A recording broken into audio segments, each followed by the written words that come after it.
friends, this is Jazz bringing you another Pokemon Crimson Fury recap.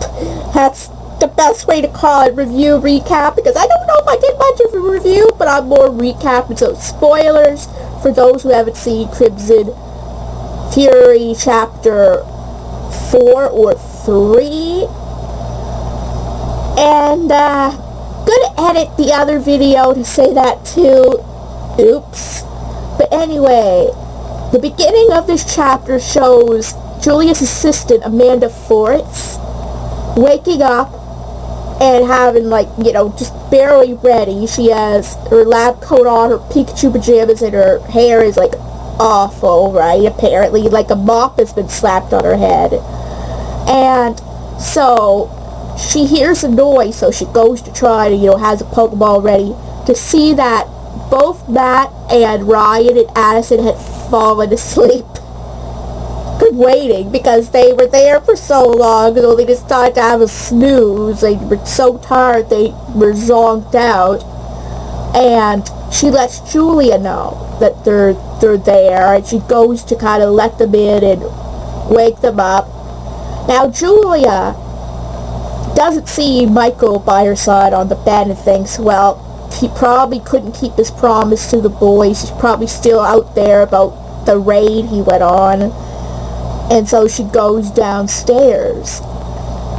Then we meet, then we notice Michael on the pillow couch, sleeping. He did not want to bother her, along with his Arcanine, Mufasa. Mufasa goes and joins Julia because he wants to be fed, and so does Julia's Sylveon Bella.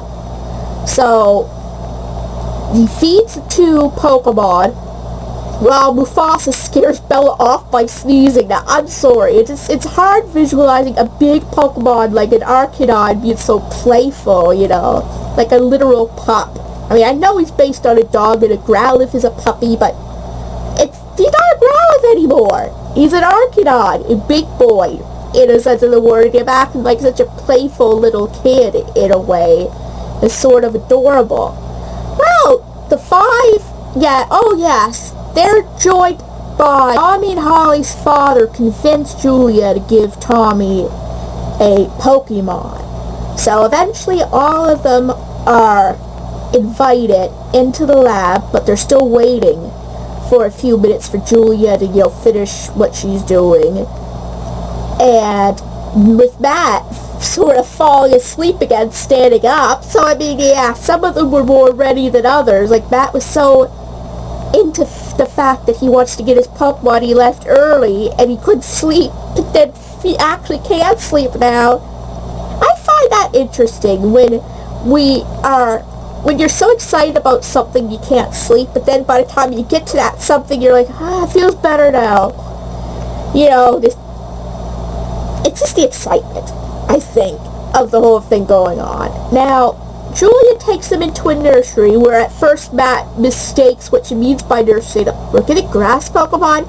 Not that nursery. A nursery, with a bunch of baby Pokemon, which most are too young to go, to leave their mother.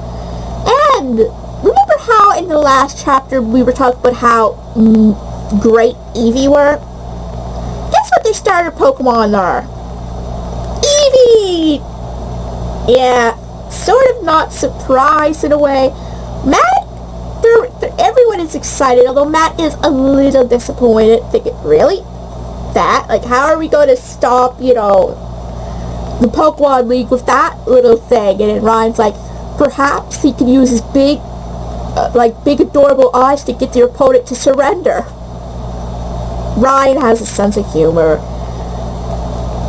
But before they get their Pokemon, I forgot to mention Julia made them make a promise to not use them as tools for your own gain or treat them like toys and play with them 1 minute and then ignore them the next. So they all promise, so. And then Julia's a bit skeptical with Matt at first after seeing his reaction because, Matt doesn't say much about his character, when he's really disappointed about a Pokemon that doesn't look strong.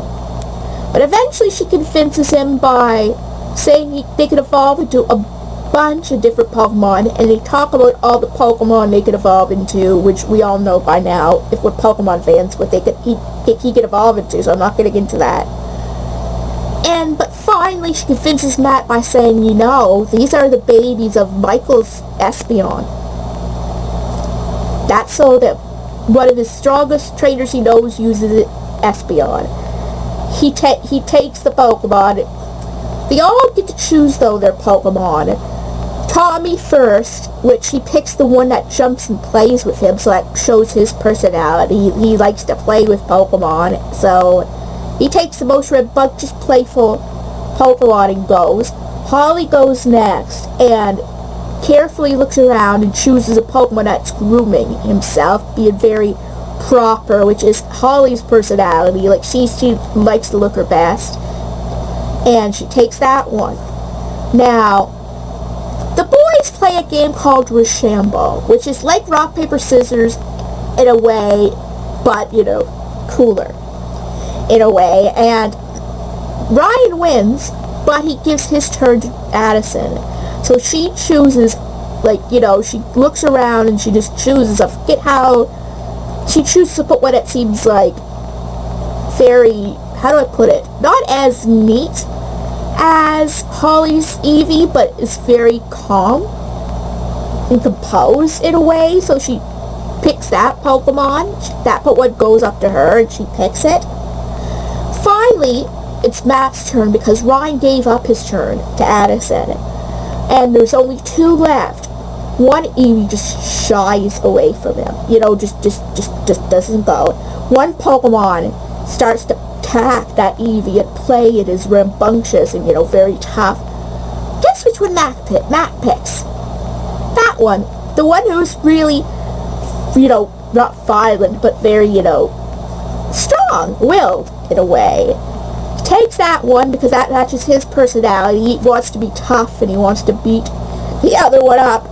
Finally, we know which one Ryan's going to get. The very cautious, scared Eevee.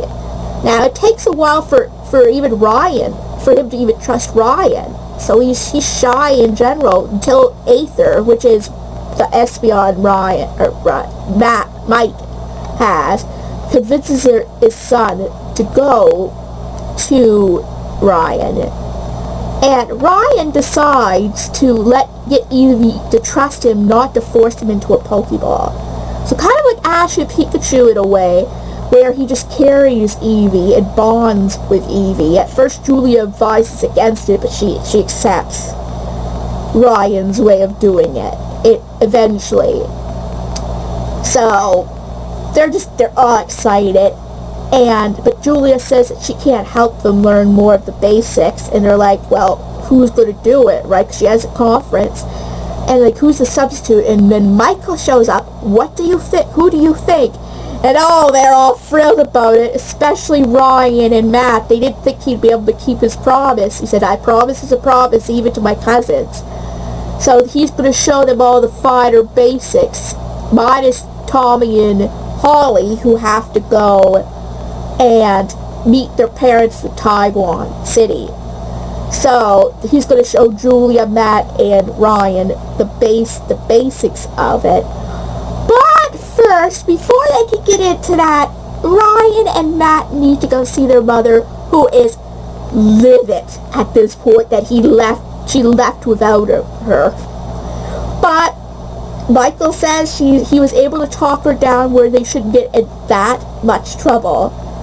But imagine if Mike hadn't talked to her. See, it was a bad thing they left without her. Did they think she wasn't going to notice? Like, they should have gotten the coffee pot working. I'm just saying that. But I mean, but that's where the chapter ends. We don't know how bad Allison, their mother, Kingston, is. But we'll see in the next chapter. So anyway, guys, if you enjoyed this review, give it a big thumbs up. And if you're new to this channel, like what you see, please subscribe and help this channel a lot. And don't forget to hit the bell notification so you'll know when new videos are coming out. And I'll see you guys in my next video.